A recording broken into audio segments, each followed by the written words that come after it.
Bien, alors on a parlé la fois précédente des deux âmes que chaque juif possède. Et, et donc, ceci nous permettra de comprendre le fonctionnement de la personnalité humaine et donc le fonctionnement de ces deux âmes, en particulier grâce aux 10 forces de l'âme, dont on va voir comment elles s'enclenchent les unes les autres pour former un tout qui est à l'origine de notre comportement global. Alors d'abord, première idée importante, dans les mondes supérieurs, il y a 10 sphirotes. Une sphira, c'est un moyen que Dieu a d'envoyer sa lumière au monde. On voit que les Chachamim de la Kabbalah s'interrogent beaucoup sur cette notion de sphirote. Ils se demandent finalement, est-ce que les sphirotes ne sont pas une limitation de Dieu? Et bien que quelqu'un qui est en colère, au moment de sa colère, aura des difficultés à ressentir un sentiment de bonté. Inversement, quelqu'un qui est dans un moment de joie se mettra plus difficilement en colère. Donc, vous voyez qu'il y a des sentiments, des émotions qui sont incompatibles les uns avec les autres. Et donc, si on comprend bien cette incompatibilité dans la personnalité humaine, en revanche, comment est-ce qu'on peut l'expliquer chez Dieu? En d'autres termes, Dieu crée le monde, il fait un acte de bonté. Est-ce que ça veut dire qu'à ce moment-là, la rigueur se voile en lui, n'est plus opérante? Dieu envoie le déluge au monde, et donc Dieu fait un acte de rigueur. Est-ce qu'on va dire que lorsque Dieu fait cet acte de rigueur, alors la bonté qu'il a en lui est occultée, elle n'est plus agissante? Donc c'est pour répondre à cette difficulté que la Kabbalah introduit cette notion de sphira. La sphira, c'est une coloration qui est donnée à la lumière de Dieu, qui ne la modifie pas profondément, mais qui fait que lui donner une certaine direction. On voit que le Tzemar Tzedek, dans le Derech Mitzvotecha, nous donne une image pour comprendre cette idée-là. Le Tzemar Tzedek nous dit, prenez un verre de couleur bleue et un verre de couleur rouge. Et donc, ces deux verres, emplissez-les d'eau. Alors, il va vous sembler que dans le verre bleu, l'eau est bleue. Il va vous sembler que dans le verre rouge, l'eau est rouge. En réalité, l'eau est la même. Elle est incolore dans un cas comme dans l'autre. Seulement, le verre donne à l'eau, dans le premier cas, l'apparence de la couleur bleue, dans le deuxième cas, l'apparence de la couleur rouge. Alors donc, c'est pour cette raison que Dieu agit dans le monde à travers ces sphirotes. Les sphirotes ne modifient pas le caractère infini de Dieu, mais permettent de lui donner une orientation qui est uniquement une orientation apparente, parce que le caractère infini de Dieu n'est jamais remis en cause.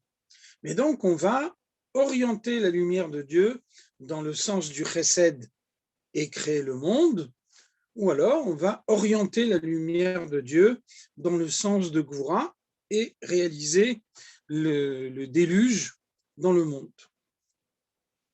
Donc, dans chaque monde supérieur, il y a 10 sphirotes qui véhiculent la lumière de Dieu et lui permettent de parvenir jusqu'à ce monde matériel qui est le stade ultime de la création, la finalité de la création. Et donc, dans ce monde, la lumière de Dieu va réaliser, le monde étant matériel, la lumière de Dieu va réaliser une action matérielle. Alors, c'est là qu'interviennent les forces de l'esprit de l'homme. Qu'est-ce que ça veut dire? Ça veut dire que dans tous les mondes supérieurs, il y a 10 sphirotes. Dans le monde matériel, ce sont les 10 kochot hanefesh, les 10 forces de l'esprit de chaque juif qui se substituent aux 10 sphirotes. La possibilité de dévoiler la lumière de Dieu dans le monde dépend d'un juif, du fait qu'un juif va décider d'agir de telle façon ou de telle autre façon. En ce sens, la personnalité d'un juif est le prolongement de ces 10 sphirotes. Néanmoins, vous voyez que dans ce monde matériel, il y a un élément nouveau.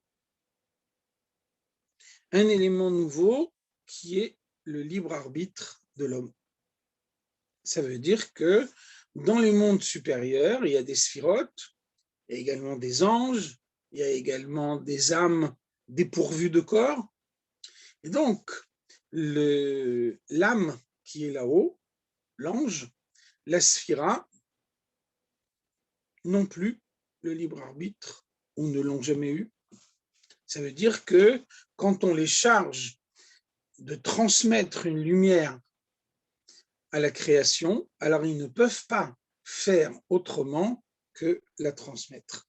Les anges s'appellent dans la Torah Shluché Hashefa, les émissaires pour la distribution de l'influence divine.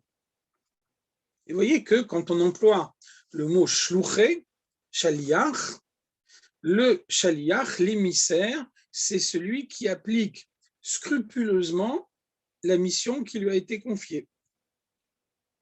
Lorsque un émissaire modifie la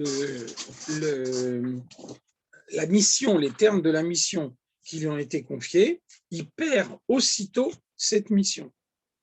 Un émissaire n'a pas de pouvoir de décision. Il est chargé d'une mission par celui qui le mandate. Tous les détails de la mission sont fixés par celui qui le mandate. Dès l'instant où il a accepté cette mission, il est obligé de la mener à bien dans les termes qui ont été définis par celui qui le mandate. Donc, la lumière de Dieu traverse les mondes supérieurs, elle se révèle systématiquement dans tous ces mondes. A priori, il n'y a pas d'obstacle qui peut l'empêcher de se révéler. La lumière parvient dans le monde matériel et là, tout d'un coup, apparaît un fait nouveau. Le libre arbitre de l'homme peut empêcher la lumière de se dévoiler dans le monde. Très simplement, Dieu demande à un homme de mettre les tefilines tous les jours. Au moment où un homme met les tefilines, la lumière se dévoile dans le monde. Ce qui veut dire que si il ne met pas les tefilines, la lumière ne se dévoilera pas. Il aura fait obstacle au plan divin. Une femme doit allumer les bougies tous les vendredis soirs. Lorsqu'elle prend la décision en conscience de ne pas allumer les bougies un certain vendredi soir, alors la lumière qui aurait dû se dévoiler de cette façon-là dans le monde ne se révélera pas. Donc, vous voyez, le fait nouveau qui apparaît ici, c'est que tout d'un coup, la révélation de la lumière de Dieu dans le monde n'est plus un processus qui a été enclenché et qui continue à se produire, mais c'est bien au contraire le résultat d'une décision de la part de l'homme. Et donc, l'homme peut faire obstacle à la révélation de la lumière de Dieu. C'est la raison pour laquelle le Midrash nous dit que les hommes sont shutfim le hakadosh baruch hu b'maaseh breshit. Les hommes sont les associés de Dieu dans la création. Vous voyez que quand il y a une association commerciale, alors les deux associés ont chacun un pouvoir de décision. Chacun a la possibilité de bloquer la décision de l'autre. Alors, vous voyez bien, en l'occurrence, comment un homme a le pouvoir de faire en sorte que la lumière de Dieu ne se dévoile pas dans le monde. En revanche, quand l'homme prend la bonne décision, la décision qui est conforme à la volonté de Dieu, alors ce processus qui a commencé dans l'essence de Dieu, vous voyez que souvent on compare le dévoilement de Dieu au soleil. Le soleil envoie ses rayons jusque dans les coins les plus reculés de la Terre, et donc s'il n'y a pas un obstacle à ce que le rayon puisse se révéler, le rayon il va jusque dans le coin le plus reculé de la Terre. Et donc, de la même façon, s'il n'y a pas un obstacle au dévoilement de la lumière de Dieu, cette lumière de Dieu va rentrer jusque dans les objets matériels les plus bas, les plus grossiers qu'il peut y avoir dans ce monde et les transformer de cette façon-là pour préparer le monde à la révélation de Dieu. Donc voilà le premier point dont souvent on ne réalise pas toute l'importance. L'homme est, on pourrait dire, la main agissante de Dieu dans le monde. On voit que, par exemple, le Midrash nous dit Amra midata chesed lifnei akadosh baruch hu, la tribu de bonté du monde d'Atsilut a dit à Dieu Miyom heyot Avraham baaretz, depuis que Abraham vit dans ce monde, lo hutzrachti laasot melarti, je n'ai plus eu besoin de faire mon travail, qui Avraham omed umeshamesh bimkomi, parce que c'est Abraham qui fait mon travail à ma place. Donc, vous voyez bien, la sphira de Chesed, telle qu'elle est dans le monde d'Atsilut, le monde spirituel le plus élevé, dans lequel le mal n'existe pas encore, peut être remplacé par un homme en chair et en os vivant dans ce monde. Bien sûr, on parle d'Avraham Avinu, on ne parle pas de n'importe qui. Il n'empêche qu'Avraham Avinu est bien un être physique qui a une existence physique dans ce monde. Et donc, vivant physiquement dans ce monde, il a la possibilité de remplacer la tribu de Chesed du monde d'Atsilut et de faire en sorte que la lumière de Dieu se dévoile dans tout l'enchaînement des mondes. Alors, vous voyez que la Chassidoute nous explique que le monde n'a pas d'existence autonome. La création de Dieu est faite de telle façon qu'elle doit avoir recours au Créateur en permanence. À aucun moment, le monde ne peut exister de manière indépendante. Il y a un commentaire très célèbre du Ramban au début de son commentaire de la Torah. Le Ramban nous dit, dans toutes les langues du monde, le mot créer signifie à la fois la création du monde, qui est faite à partir du néant, et puis la création artistique, la création musicale, qui finalement ne sont pas de véritables créations. Un peintre fait une peinture, la peinture, les couleurs existaient déjà au préalable, le pinceau existait déjà au préalable, la toile existait déjà au préalable. Donc le peintre, tout ce qu'il a fait, c'est combiner toutes ces couleurs de façon harmonieuse pour faire une toile qui soit belle. Mais il n'a pas créé réellement quelque chose, il a transformé l'existant. Un musicien écrit une musique, il a fait qu'appliquer des règles musicales qui existaient déjà au préalable. Donc, il a combiné ces règles de telle façon qu'il a fait une belle musique, une musique harmonieuse, mais il n'a pas inventé quelque chose. Donc, quelle est la conséquence? La conséquence, c'est que une création qui n'est qu'une transformation existe indépendamment de son créateur.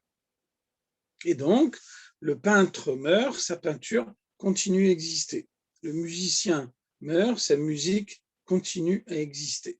En revanche, la création à partir du néant n'existe que parce que le créateur la crée de nouveau à chaque instant. Et donc, nous dit le Ramban, Nachmanide, le Ramban nous dit, dans toutes les langues du monde, il y a un seul mot qui désigne ces deux formes de création, et c'est uniquement dans la Shon HaKodesh, dans la langue sacrée en hébreu, qu'on a deux termes différents qui désignent ces deux formes de création. La création à partir du néant, ça s'appelle Bria, et la création qui n'est qu'une transformation de l'existant, ça s'appelle Yetzira. Et donc, Bria, ça veut dire que Dieu crée un monde, à chaque instant, il le recrée de nouveau à partir du néant, pour que ce monde puisse exister, alors il le recrée à partir de la lumière. La lumière est la matière première qui a permis la création. Et donc, à tout moment, Dieu reconstruit le monde en ajoutant de la lumière dans le monde. Vous allumez un feu avec du bois, au moment où le feu se consume, qu'est-ce que vous faites pour raviver la flamme? Vous rajoutez du bois. C'est-à-dire que c'est ce qui vous a permis d'allumer le feu, qui vous permet également par la suite de raviver la flamme. De la même façon, Dieu crée un monde avec sa lumière, par une émanation de sa lumière. Par la suite, pour que ce monde puisse continuer à exister, il faut en permanence ajouter de la lumière dans le monde. Et donc, c'est là qu'intervient le libre arbitre des hommes. Un homme peut se servir de son libre arbitre pour rajouter de la lumière dans le monde et faire que le monde non seulement continue à exister, mais aille de l'avant, se reçoive l'élévation, voile un peu moins la présence de Dieu, ou bien au contraire, il peut décider de réduire la lumière de Dieu qui se dévoile dans le monde et de faire que de cette façon-là, le monde, petit à petit, se consume. Alors finalement, quand un homme accepte la mission qui lui est confiée et qui dévoile cette lumière dans le monde, alors il devient le bras agissant de Dieu, et c'est donc par l'intermédiaire de l'homme que la lumière de Dieu peut se dévoiler dans une certaine situation pour lui apporter l'élévation, pour faire que la volonté de Dieu s'accomplisse pleinement dans le monde. Donc voilà ce que sont ces forces de l'esprit. Une idée très importante, un homme qui fait fonctionner sa personnalité, agit en tant qu'émissaire de Dieu dans le monde. Il est l'instrument dans les mains de Dieu qui permet à Dieu d'accomplir sa volonté dans le monde. Dès l'instant où il accepte ce partenariat, cette shoot-foot, cette association au sein de la création, qui lui permettent d'accomplir pleinement la volonté de Dieu dans le monde. Un exemple, on voit que par exemple, la Gemara Nida nous dit Gimel Shutfim Be'adam. 3 associés sont à l'origine de l'existence de l'homme. Le père, la mère et Dieu. Ça veut dire que le père et la mère deviennent les émissaires de Dieu pour pouvoir donner naissance à un enfant dans le monde. Néanmoins, on peut imaginer qu'un couple refuse d'avoir un enfant. Ça veut dire qu'ils vont bloquer ce partenariat, et même si Dieu leur donne la possibilité d'avoir un enfant, par leur décision, par un choix de leur libre arbitre, ils vont bloquer cette révélation de Dieu dans le monde, et donc cet enfant ne va pas naître, puisque ses parents ont décidé qu'il ne naîtra pas. Donc c'est valable de la même façon dans tout ce qui constitue le monde. Chaque fois qu'un homme entre en contact avec un objet matériel du monde, alors il a le choix d'utiliser cet objet en conformité avec la volonté de Dieu, de lui apporter l'élévation, de faire que la parole de Dieu qui se trouve à l'intérieur de cet objet apparaisse à l'évidence, qu'elle ne reste pas cachée.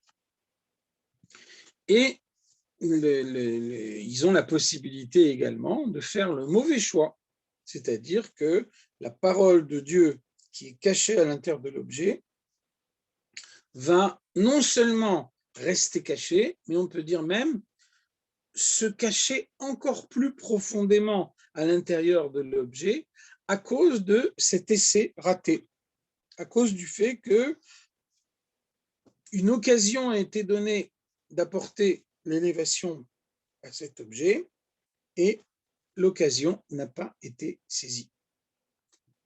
Donc voilà le principe général de ce que sont les forces de l'esprit.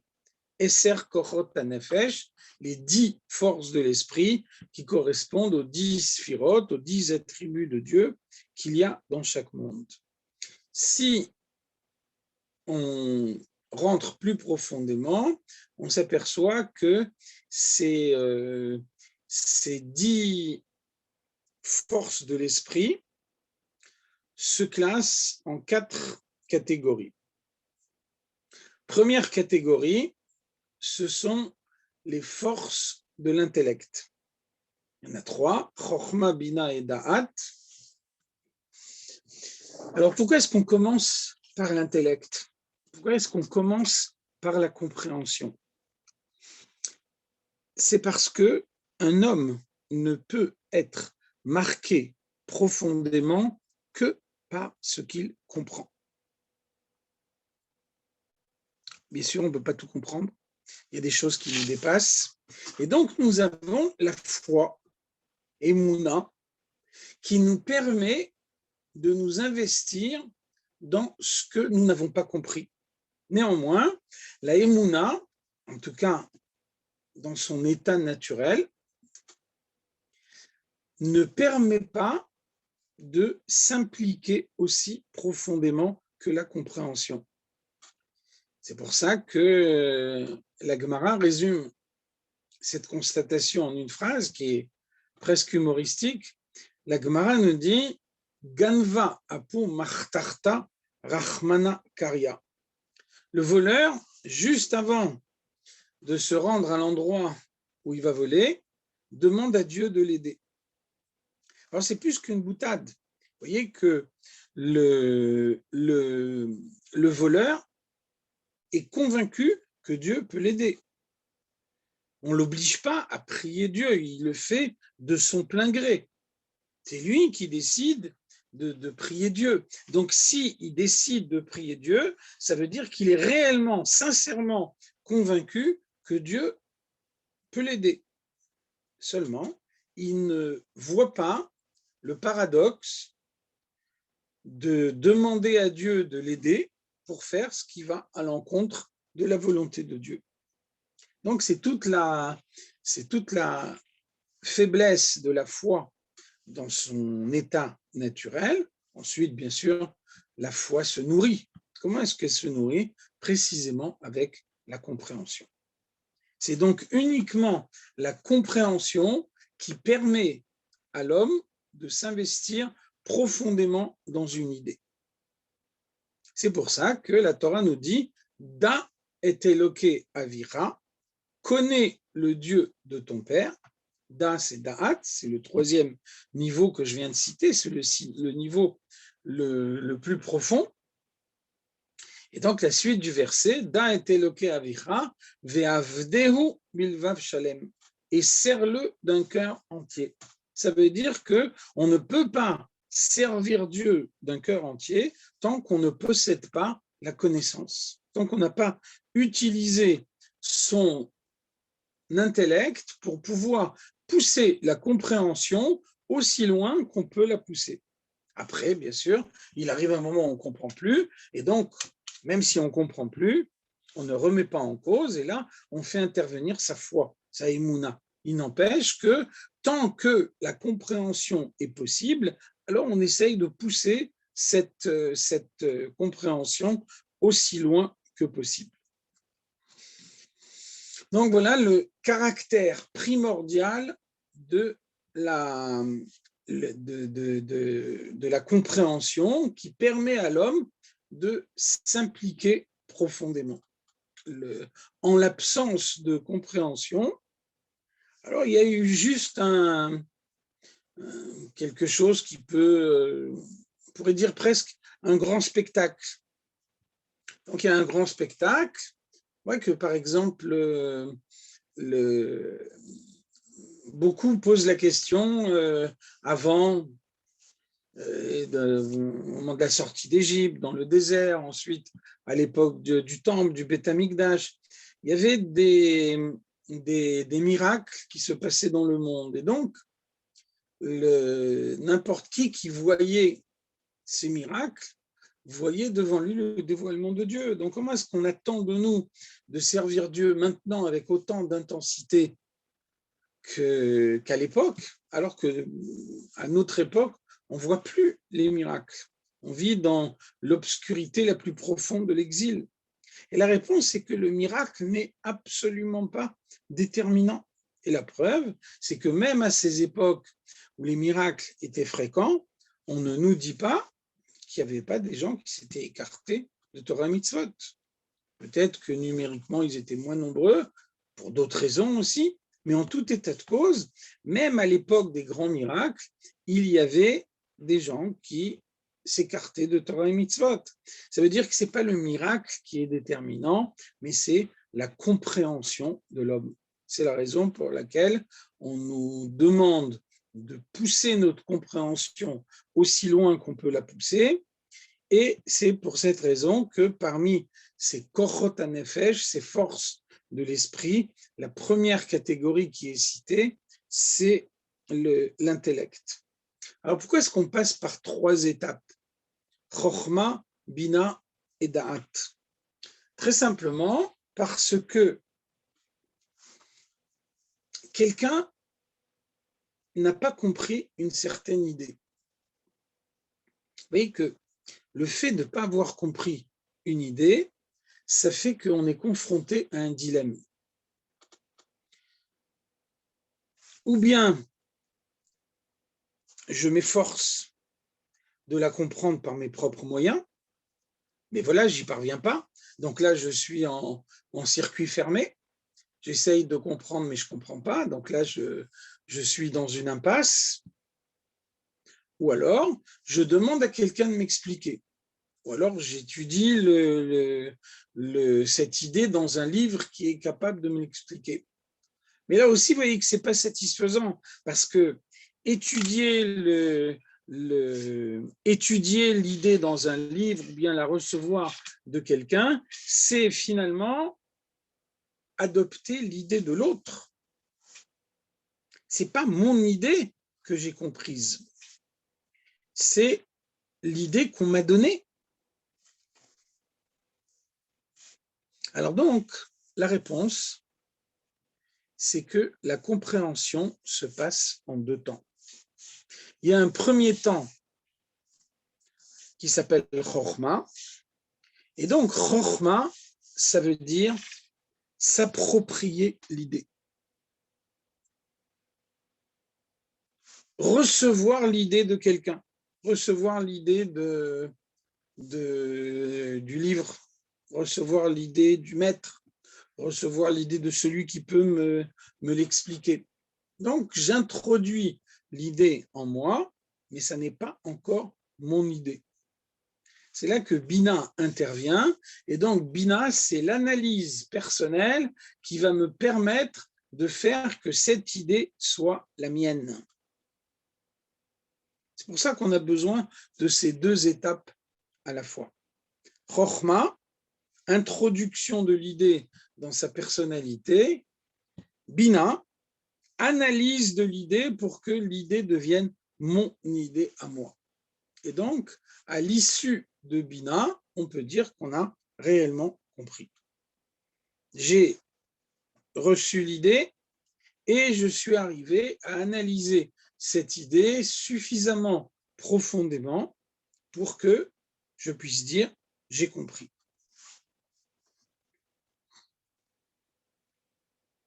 Alors pourquoi il y a une troisième étape qui s'appelle Da'at? Vous voyez qu'il y a un verset dans la Torah qui nous dit Veha Adam yada et Chava. Adam a connu Chava, Da'at. Et donc Rashi nous dit que ça veut dire Veha Adam yada et Chava, ça veut dire qu'ils ont eu un enfant. Donc qu'est-ce que ça veut dire avoir un enfant? Ça veut dire qu'un enfant naît parce que lui donne son père, parce que lui donne sa mère, et puis ensuite, l'existence de l'enfant forme une entité unique dans laquelle l'apport du père et l'apport de la mère deviennent indissociables. Au moment de la conception, la Gemara peut nous dire le père lui donne ça et ça, la mère lui donne ça et ça. En revanche, après la naissance, lorsque l'enfant acquiert une existence autonome, là, on ne peut plus dire ça vient du père, ça vient de la mère.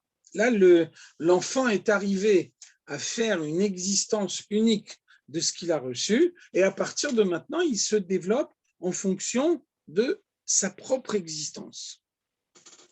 Alors, da'at, ça veut dire faire corps avec l'idée. Faire de l'idée une partie de soi-même.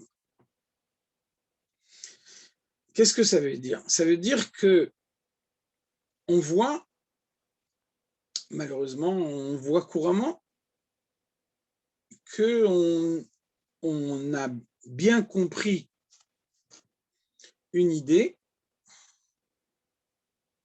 on assiste à un chiour, au moment du chiour, il y a une idée qui est développée, on est émerveillé par cette idée, et puis ensuite, arrive le moment de la mettre en pratique, et on ne le fait pas.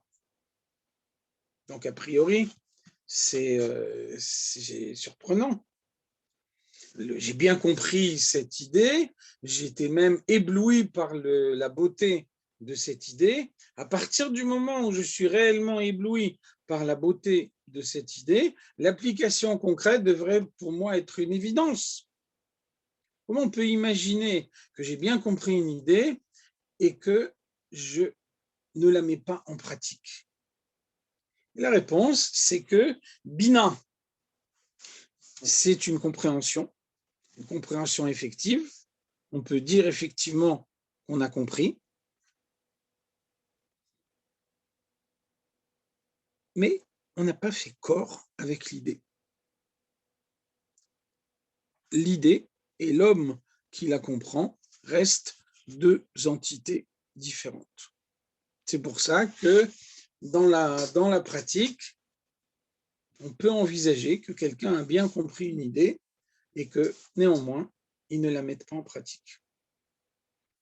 Donc c'est là que Da'at intervient. Da'at, c'est finalement un niveau supérieur de compréhension où l'homme devient totalement indissociable de l'idée, comme si elle faisait partie de lui depuis l'instant de sa naissance. Et donc à ce moment-là, ça devient inconcevable que cette idée ne soit pas appliquée concrètement dans son comportement. Donc voilà la première partie des kochot hanefesh, des forces de l'esprit, qui sont à l'origine du fonctionnement de notre personnalité. C'est la partie intellectuelle qui est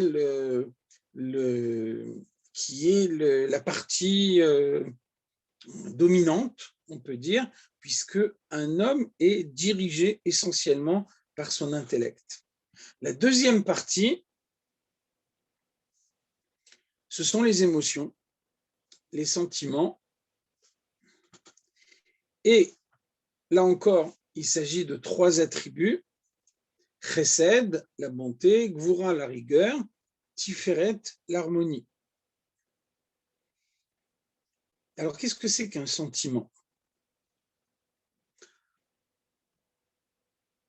Un sentiment, c'est la manifestation d'une compréhension qui est parvenue à maturité. Lorsque la compréhension est parvenue à maturité, elle donne naissance à un sentiment.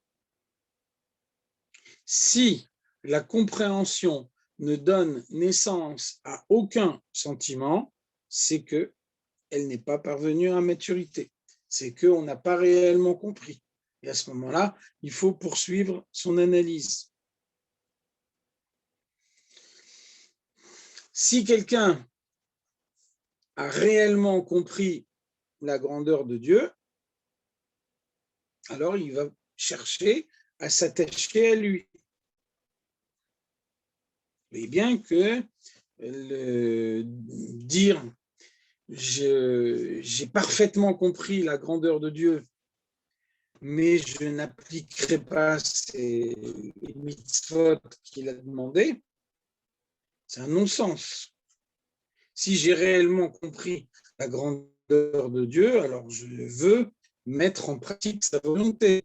Si je ne veux pas mettre en pratique sa grandeur.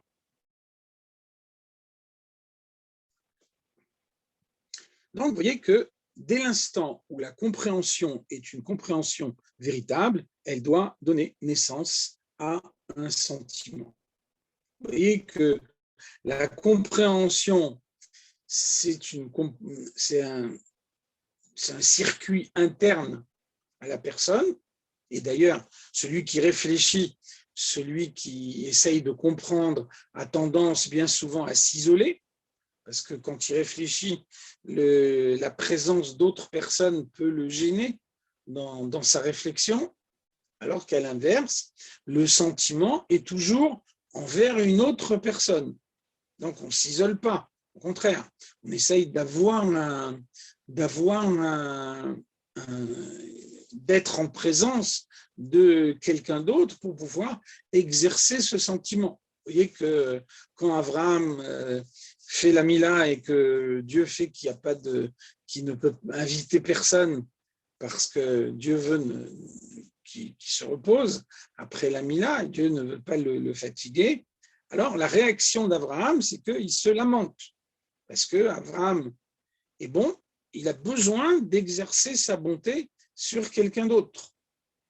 Donc on ne peut pas lui dire, ben voilà, tout le monde sait que tu es bon, là, tu n'as pas d'invité, donc il n'y a personne sur qui tu peux exercer ta bonté, donc tu es dispensé à de le faire. Ça ne marche pas comme ça. Quelqu'un qui est bon, il a besoin d'exercer sa bonté en permanence, et donc au moment où il sent qu'il n'a pas la possibilité d'exercer sa bonté, il se lamente. Donc vous voyez que à la différence de la réflexion, de la compréhension qui suppose un retrait par rapport au monde, le sentiment, au contraire, c'est une introduction dans le monde. Alors pourquoi est-ce qu'on a cité seulement 3 sentiments? La bonté, la rigueur et l'harmonie. C'est que finalement, on a 2 sentiments premiers. À partir des 2 sentiments premiers, on peut recomposer tous les sentiments qui existent. Vous voyez que par exemple, un peintre, quand il fait la peinture, alors il a uniquement de la peinture de quelques couleurs premières. Et ensuite, quel que soit le ton qu'il veut obtenir, eh bien, il est capable de mélanger ces peintures ensemble pour obtenir le ton exact qu'il veut obtenir. Et donc, il n'a pas autant de pots de peinture que de tons qu'il propose dans son catalogue. Il sait comment mélanger les couleurs entre elles pour obtenir celles qu'il recherche. Alors, de la même façon, tous les sentiments de l'homme sont une combinaison d'amour et de crainte. Qu'est-ce que c'est l'amour? L'amour, c'est l'ensemble des sentiments qui ont pour effet de rechercher la proximité de celui qui est aimé. Qu'est-ce que c'est la crainte? La crainte, c'est l'ensemble des sentiments qui ont pour effet de s'éloigner de celui qui est craint. Donc finalement, tous les sentiments sont un dosage entre la recherche de proximité et la recherche d'éloignement. Donc on a 3 sentiments: chesed, recherche de proximité; gvura, recherche d'éloignement; tiferet, dosage. Dosage qui va me permettre d'obtenir le résultat final, le sentiment exact qui est recherché.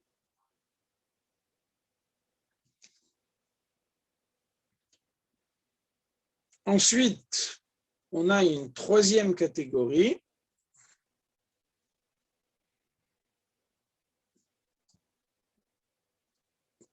constituée également de 3 sphirotes: Netzach, Hod, Yesod. Netzach, non pas l'éternité, comme on le traduit souvent par erreur. Netzach, ça vient de Nitzachon, la victoire. Hod, ça vient de Oda'a, l'acceptation, la soumission, qui appelle l'endurance de la part de l'homme. C'est la préparation de l'action. Qu'est-ce que ça veut dire? Ça veut dire que après avoir ressenti un sentiment, on a besoin de préparer ce sentiment pour l'action concrète. Il peut y avoir des obstacles, on peut avoir une motivation qui n'est plus aussi importante que ce qu'elle était au préalable.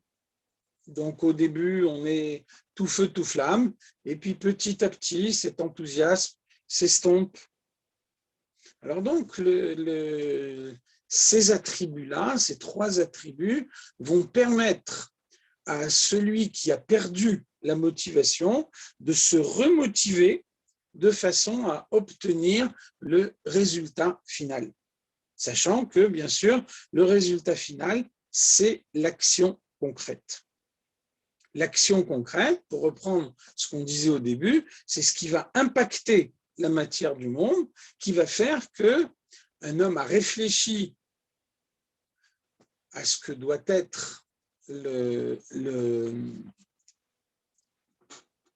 son comportement concret. Une fois qu'il a bien compris ce que doit être son comportement, il va réveiller en lui des sentiments, il veut arriver à ce comportement-là. Il comprend que c'est bien il voit, il ressent la beauté, la valeur d'un tel comportement. Et ensuite, il va lutter contre tout ce qui fait obstacle à ce qu'il puisse adopter ce comportement. Entre parenthèses, cette relation entre l'intellect et les sentiments nous permet de répondre à une question. Vous voyez que la Torah ordonne d'éprouver des sentiments. Ve'ahavta et Hashem Elokecha.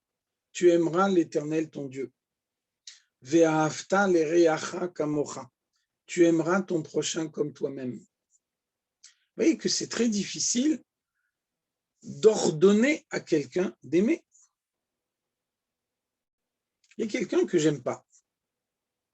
Alors après, même si on m'ordonne de l'aimer, je peux pas, j'arrive pas. C'est un sentiment que j'ai pas en moi. Donc on peut pas ordonner, je t'ordonne d'éprouver tel sentiment. Alors donc, en fait,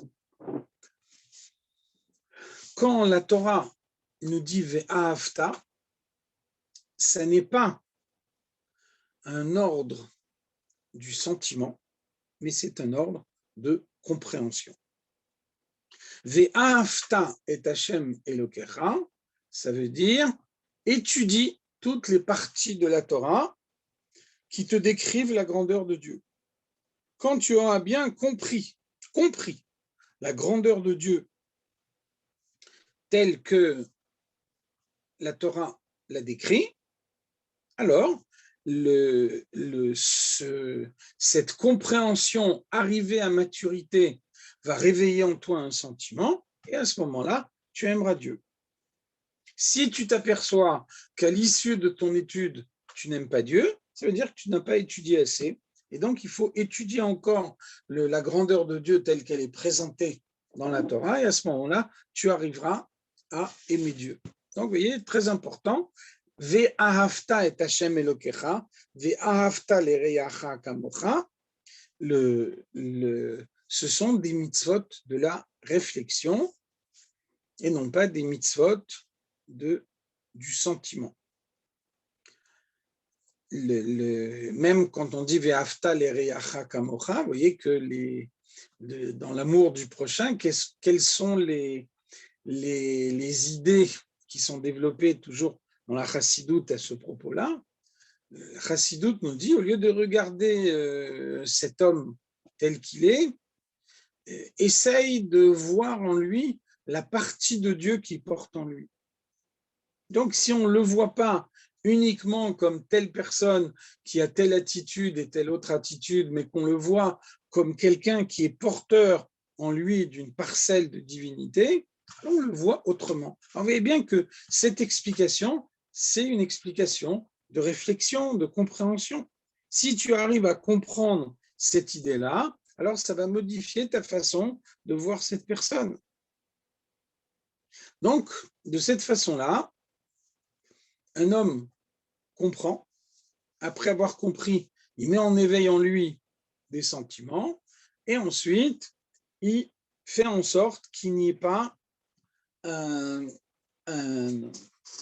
obstacle qui se dresse devant lui et qui empêche son sentiment d'aboutir concrètement. Ensuite, on arrive à la quatrième catégorie de ces 10 kochot hanefesh. Donc, les 3 premières catégories, c'est 3, 3, 3.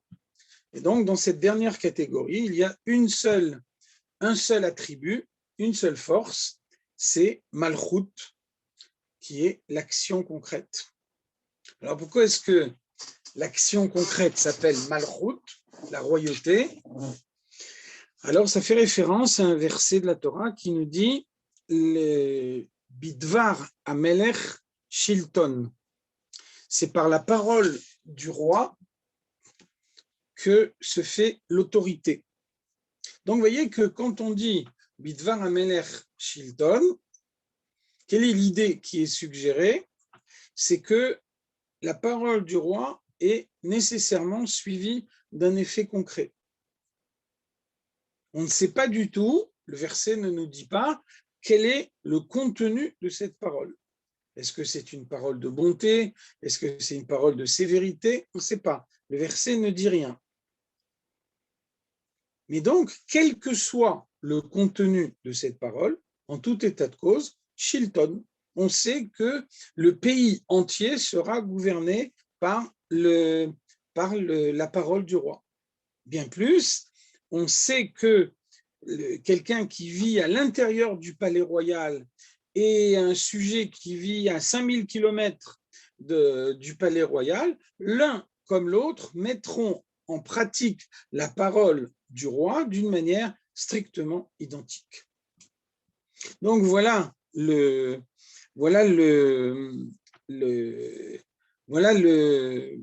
ce qu'est l'action concrète. L'action concrète, ça veut dire qu'une fois qu'on a bien compris, une fois qu'on a ressenti à la mesure de ce qu'on a compris, une fois que ce qu'on a ressenti n'a pas d'obstacle, alors on peut arriver à l'action concrète. Et donc, si toutes les étapes précédentes se sont passées de la manière qui convient, à ce moment-là, on arrive à cette dernière étape. Et à ce moment-là, on agit dans le monde d'une manière qui est conforme à la volonté de Dieu. Et de cette façon-là, on dévoile la lumière de Dieu dans le monde. Et c'est de cette façon-là, d'une part, que le monde peut se maintenir, que le feu ne se consume pas, que la lumière continue à faire vivre le monde, et aussi, et surtout, que ce dévoilement de lumière, petit à petit, retire l'obscurité du monde, permet que l'objet matériel reçoive l'élévation et réintègre le domaine de la Kedusha, le domaine de la sainteté, de sorte que la présence de Dieu ne soit plus voilée dans le monde. Et donc, l'aboutissement de ce processus, c'est la venue du Mashiach, la délivrance, le moment où les efforts des hommes, les actions des hommes conformes à ce processus auront été suffisantes pour retirer entièrement le voile de la présence de Dieu qu'il y a dans le monde. Et à ce moment-là, le monde sera la résidence de Dieu, c'est-à-dire l'endroit où sa présence apparaît d'une manière évidente. Voilà comment fonctionne la personnalité de l'homme, et avec l'aide de Dieu, que Dieu fasse que le résultat soit obtenu rapidement et qu'on puisse rapidement sortir de cet exil et voir la présence de Dieu dans le monde. Voilà, si vous avez des questions. Merci beaucoup, Rav Meloul, pour ce cours très intéressant. Alors, j'ai une première question déjà, si je peux me permettre, juste pour faire un plan qui résume les 4 catégories. Les 3 premières midot sont les midot intellectuelles, c'est ça, qui nous permet de comprendre. C'est juste les deux autres, les deux du milieu, que j'ai peut-être pas bien suivi. Première catégorie, c'est l'intellect, c'est Chochma, Bina et Da'at. Réception de l'idée, analyse de l'idée, faire corps avec l'idée. Deuxième catégorie, le sentiment qui est né grâce à cette compréhension. Chesed, le sentiment qui prend la forme d'une recherche de proximité. Gvura, le sentiment qui prend la forme d'une recherche d'éloignement. Tiferet, la combinaison de ces deux mouvements à la fois, proximité et éloignement. Troisième catégorie, l'obtention de la victoire finale. Donc, Netzach, la victoire, Hod, la soumission jusqu'au bout, Yesod, la préparation de l'action concrète, qui vont avoir pour effet de balayer tous les obstacles pour qu'il n'y ait pas de barrage entre le sentiment et l'action concrète. Et enfin, quatrième catégorie, Malchut, la royauté au sens justement d'action concrète. Ah d'accord, très clair, merci beaucoup. Excusez-moi, alors après il y a quelqu'un qui pose une question. Le fait d'étudier pour faire naître un sentiment, est-ce que du coup le fait d'étudier donc les notions provoque un sentiment? Est-ce que quand quelqu'un étudie une notion, ça a pour objectif de créer des sentiments?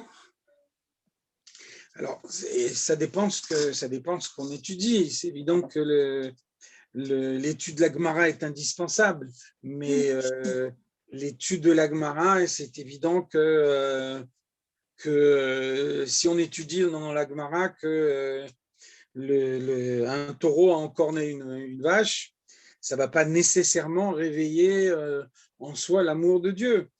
Par contre, l'étude de la Chassidoute a effectivement pour but de réveiller en soi les sentiments du service de Dieu. Mais ça ne veut pas dire que parce qu'on étudie la Chassidoute, le libre arbitre est supprimé. Donc après, il faut savoir étudier de telle façon que le but de cette étude, c'est de faire en sorte qu'on éveille en soi un sentiment. Tout ça, c'est pas des étapes automatiques. Tout ça, c'est l'effort de l'homme. C'est l'homme qui, par son propre effort, essaye d'enclencher les étapes les unes après les autres pour que ce qu'il a bien compris, ensuite, dans un second temps, il le ressente bien et que dans un troisième temps, une fois qu'il a bien ressenti, il puisse l'appliquer concrètement. Donc le fait d'avoir des sentiments, c'est très très compliqué en fait, d'avoir des sentiments d'amour et de crainte de Dieu. C'est pas donné à tout le monde. Non, compliqué, on ne peut pas dire. Non seulement on ne peut pas dire le mot compliqué, mais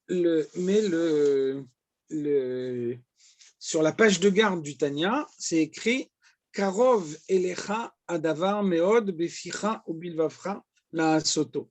La chose est très proche de toi, dans ta bouche et dans ton cœur pour l'accomplir.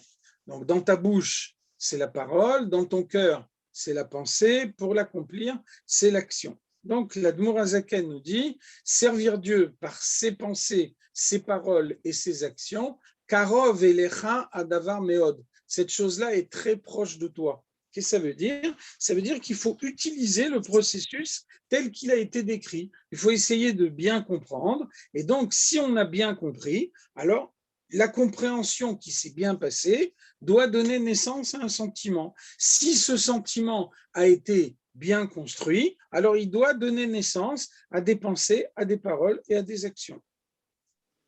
Donc, on ne peut pas dire très compliqué. Il faut simplement, il y a un processus, il ne faut pas le bloquer au milieu. Il faut faire en sorte que chaque étape soit suivie par l'étape suivante. Et les sentiments viennent après l'action, donc? Au contraire, les sentiments sont à l'origine de l'action. Compréhension, sentiment, action. D'accord. D'accord. Sinon, il y a une autre question qui m'a été posée. Quand vous avez parlé de quand on est motivé par une décision, quand des fois on prend des décisions, on est très motivé, puis après il y a une baisse de motivation. Comment faire pour reprendre, réacquérir de nouveau cette motivation? Alors, selon l'image qui a été dite tout à l'heure, dès que le feu commence à se consumer, qu'est-ce qu'on fait? On rajoute du bois. Le bois, c'est ce qui a servi à allumer le feu au début.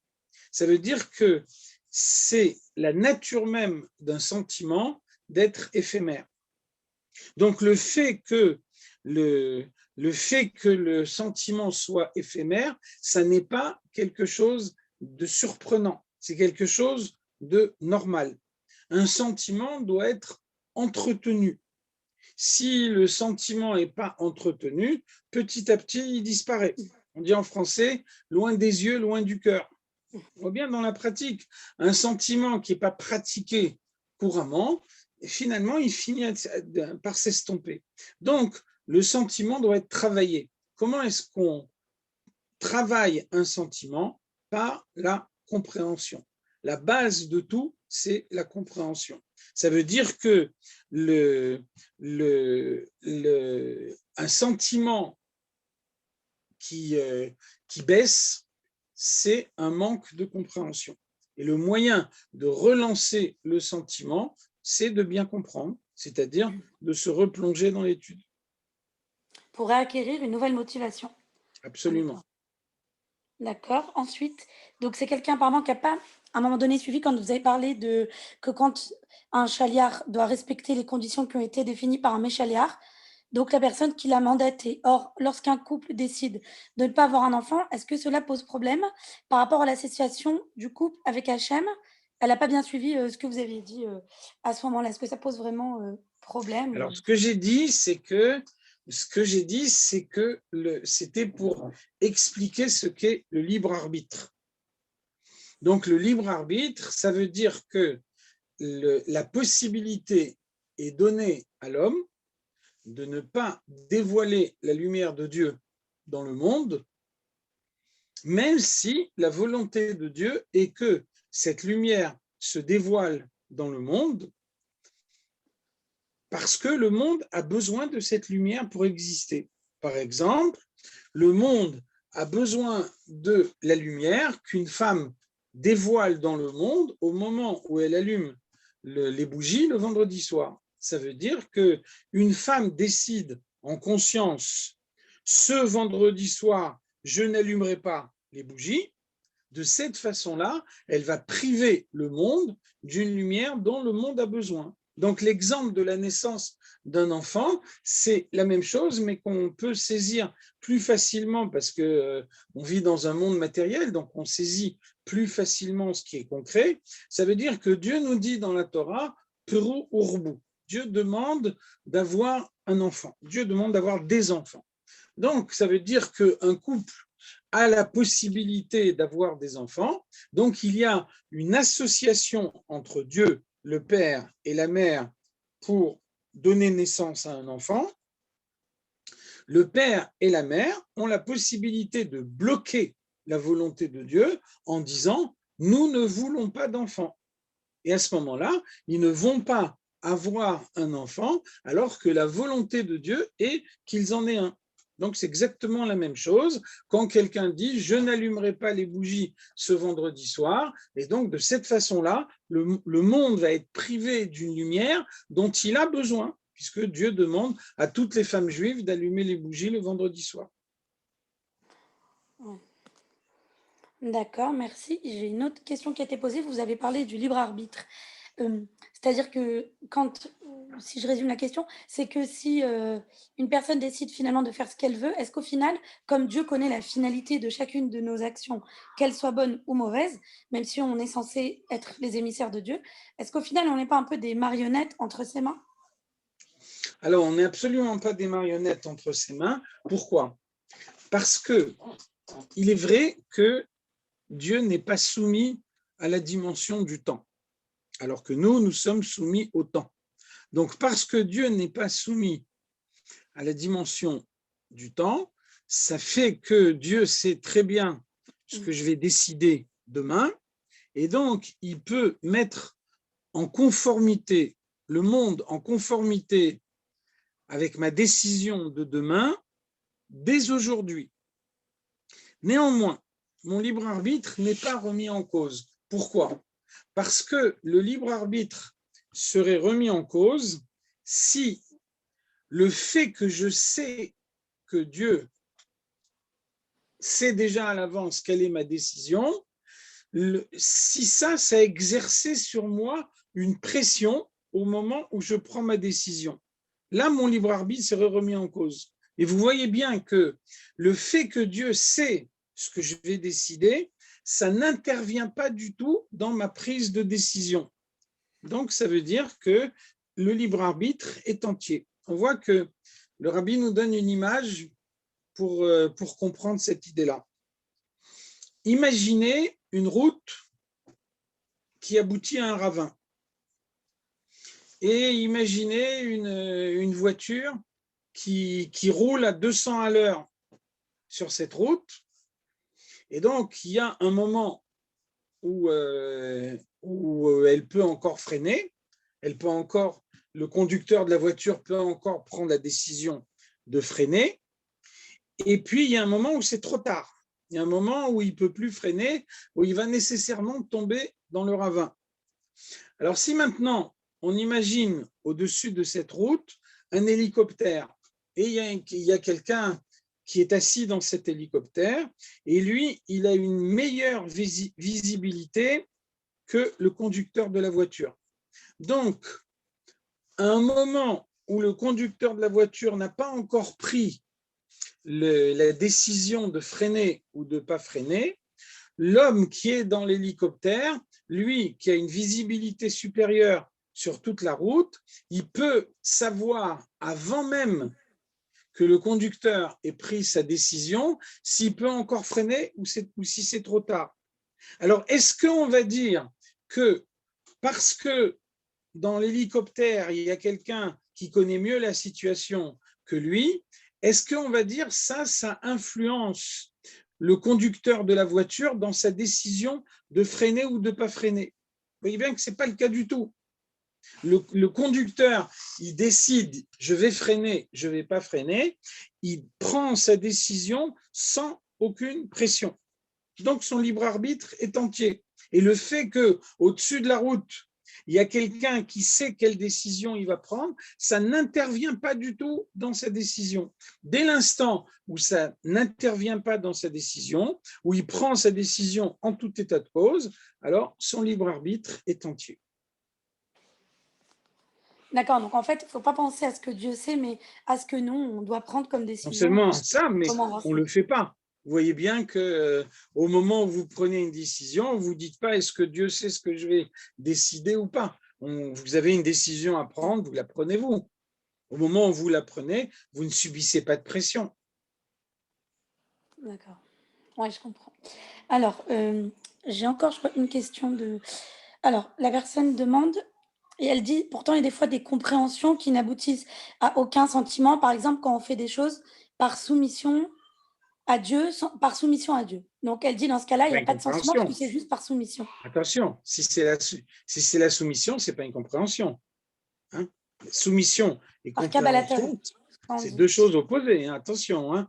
Compréhension, ça veut dire je fais marcher mes forces intellectuelles et j'arrive à une compréhension qui me permet d'adhérer profondément à cette idée-là. Soumission, ça veut dire j'ai pas compris et je n'ai pas les moyens de comprendre et je fais néanmoins. Donc, c'est deux démarches de l'esprit qui sont complètement différentes. Donc, la soumission, elle est nécessaire parce que d'abord, on ne peut pas tout comprendre. Il y a un moment où l'intellect s'arrête et on ne peut pas comprendre. Donc, c'est sûr que la soumission est nécessaire. Mais la soumission et la compréhension, c'est deux choses diamétralement opposées. D'accord, mais qui sont toutes les deux nécessaires. Qui sont toutes les deux nécessaires, mais ce n'est pas la même chose. Donc, on ne peut pas dire dans la soumission, il n'y a pas de compréhension. Ben oui, il n'y a pas de compréhension, mais c'est le contraire de la compréhension. D'accord. Oui. D'accord. Et sinon, il y a une dernière question par rapport à l'exemple que vous avez donné du libre arbitre avec l'hélicoptère et la voiture. Comment on peut avoir des signes pour prendre la bonne décision? Alors, les signes sont très simples. C'est ce que la Torah nous dit. Ça veut dire qu'on doit nécessairement trouver dans la Torah tous les critères qui permettent de prendre des bonnes décisions. Vous voyez notamment comment le rabbi nous a donné des principes qui permettent de répondre à toutes les questions. Bon, il y a déjà toutes les questions qui relèvent du Shulchan Aruch. À ce moment-là, on peut ouvrir un Shulchan Aruch et regarder ce qu'il nous dit. Après, au-delà du Shulchan Aruch, on a quand même beaucoup les lettres du Rabbi dans lesquelles il y a énormément d'enseignements que le Rabbi donne vraiment dans tous les domaines de la vie. Donc, on peut très bien ouvrir un livre de la Torah, des lettres du Rabbi ou un autre livre de la Torah et trouver l'enseignement de la Torah qui correspond à cette situation-là. Après, on voit que, par exemple, le Rabbi nous dit, s'il s'agit d'un problème médical, alors on consulte 3 médecins et ensuite, on suit l'avis majoritaire des 3 médecins. le rabbi nous dit que dans d'autres domaines qui ne sont pas médicaux, on peut demander à 3 amis. Et on voit l'avis majoritaire des 3 amis. Vous voyez que, par exemple, on souligne dans la Chassidoute que c'est important de assez les harav, fais-toi un rav. Ici, un rav, ça ne veut pas dire un rav au sens halachique du terme, ça veut dire un mashpia, quelqu'un qui peut guider. Pourquoi c'est important d'avoir un mashpia? Parce que soi-même, on a un yetzer tov et un yetzer hara, et donc des fois, c'est difficile de faire la part des choses. On a une idée dans la tête, est-ce que cette idée, elle vient du yetzer tov ou du yetzer hara? C'est pas toujours très évident. Des fois, on a du mal à déterminer quelle est l'origine d'une idée. Par contre, quand on va voir une autre personne et qu'on lui demande un conseil, alors on a la certitude que l'autre personne ne répond que par son yetzer tov. Son yetzer hara, le yetzer hara de l'autre personne, se mêlera pas, puisque lui, ce yetzer hara, il est chargé de faire des fautes à l'autre personne, mais pas à soi-même. Donc, quand cette autre personne me donne un conseil, j'ai la certitude que son yetzer hara n'intervient pas, parce que ce n'est pas sa mission. La mission de son yetzer hara à lui, de me faire des fautes à moi. Par contre, le yetzer tov de cette personne, lui, il sait qu'il y a une mitzvah d'Avat Israël, que quand on peut aider quelqu'un, on doit le faire. Et donc, c'est sûr que le yetzer tov de l'autre personne va me répondre au moment où je consulte quelqu'un. Donc, le rabbi nous dit dans Yom Yom, consulter un ami, consulter un mashpia, c'est finalement liguer 2 yetzer tov contre un seul yetzer hara. Donc, on a plusieurs conseils que la Torah nous donne et de cette façon-là, on peut déterminer quelle est la volonté de Dieu. D'accord. On voit aussi, par exemple, le rabbi nous raconte, il y a une histoire de Rabbi Mordechai de Tchernobyl. Une fois Rabbi Mordechai de Tchernobyl, il y a un juif qui vient le voir et qui lui dit je voudrais donner 10 000 roubles à la tzedaka, donc je vous les donne et vous décidez vous-même ce qu'il faut en faire. Et ensuite, tout de suite après, il y a un deuxième juif qui vient et qui lui dit je dois marier ma fille, j'ai besoin de 10 000 roubles et je ne les ai pas. Et donc, la première idée qui est venue dans la tête de Rabbi Mordechai de Tchernobyl, c'est de dire, de toute évidence, Dieu m'a donné une mission. Le premier juif, il dit je veux donner 10 000 roubles à la tzedaka. Le deuxième juif, il dit j'ai besoin d'une tzedaka de 10 000 roubles. Ça veut dire de toute évidence que Dieu me charge de prendre l'argent qui m'a été donné par le premier pour le remettre au second. Et puis ensuite, Rabbi Mordechai de Tchernobyl s'est dit mais finalement, 10 000 roubles, c'est une somme énorme. Donc, si je donne 10 000 roubles à une seule personne, alors je vais faire un seul heureux. Alors que peut-être que si je donne 2 000 roubles à 5 personnes, à ce moment-là, au lieu de faire un heureux, j'en ferai 5. Et donc, il a dit finalement, qu'est-ce qui vient du yetzer tov et qu'est-ce qui vient du yetzer hara? Comment est-ce que je peux faire la part des choses? C'est vrai que dans une histoire comme ça, on a vraiment l'impression que Dieu a donné la somme du premier pour le second. D'un autre côté, l'idée selon laquelle 5 heureux, c'est mieux qu'un seul heureux, c'est aussi une idée valable. Alors, comment est-ce qu'on peut faire la part des choses? Alors donc, Rabbi Mordechai a raisonné de la façon suivante. Il a dit finalement, quand est-ce que j'ai eu l'idée de faire 5 heureux? À partir du moment où j'avais pris la décision de donner la totalité de la somme à cet homme qui a besoin de marier sa fille. Donc, ce n'est pas que d'abord j'ai eu une idée dans la tête en me disant je dois faire un maximum d'heureux. Moi, je n'avais pas cette idée-là dans la tête. Et donc, la première idée qui m'est venue à l'esprit, c'est de dire il faut donner la totalité de cette somme à la personne qui en a besoin. Et c'est à ce moment-là seulement que j'ai eu l'idée, mais pourquoi ne pas faire plusieurs heureux? Ça veut dire que la deuxième idée est venue pour troubler la première. Donc, ça veut dire que la première idée, c'est celle qui vient du Yetzer Tov, et la deuxième idée, c'est celle qui vient du Yetzer Hara. Dans son cas à lui, c'était ça. Mais est-ce que parfois, c'est pas la première qui vient troubler la seconde qui est peut-être mieux, non? Non, au contraire, bien souvent, le rabbi a dit que, par exemple, quelqu'un qui va à l'OL et qui pose une question au rabbi, la réponse, ça peut être la première idée qui lui vient à l'esprit quand il sort de l'OL. On voit aussi que quand il y a eu quand Arik Sharon est allé voir le rabbi et que le rabbi lui a dit de ne pas prendre l'avion qu'il avait prévu pour rentrer en Israël. Et cet avion, c'était le premier avion qui avait été détourné en Algérie. Et donc, par la suite, quand il est revenu voir le rabbi, il lui a dit, mais comment vous saviez que l'avion allait être détourné? Pourquoi vous m'avez dit de changer d'avion? Qu'est-ce qui vous a dit? Comment vous avez pu savoir que l'avion allait être détourné? Et le rabbi il a dit, je ne savais pas. Il a dit, mais alors pourquoi vous m'avez dit de changer d'avion? Et le rabbi a dit, c'est la première idée qui m'est venue à l'esprit. Quand vous m'avez dit, j'ai un avion à prendre, la première idée qui m'est venue à l'esprit, c'est, il y aura d'autres avions après. Ah ben, encore une fois, on parle du rabbi, on ne parle pas de n'importe qui, mais ça veut dire quand même qu'il y a un principe général que bien souvent, la première idée qui vient à l'esprit, c'est l'idée du Yetzer Tov. Et Merci après, beaucoup. le Yetzer Hara lutte contre cette première idée, justement. D'accord. En tout cas, merci beaucoup. C'était très clair. Je crois qu'on a fait le tour des questions. Merci beaucoup. Si tu veux, voilà, on se donne rendez-vous le 28 février, normalement, pour la suite. Si Dieu veut. Voilà.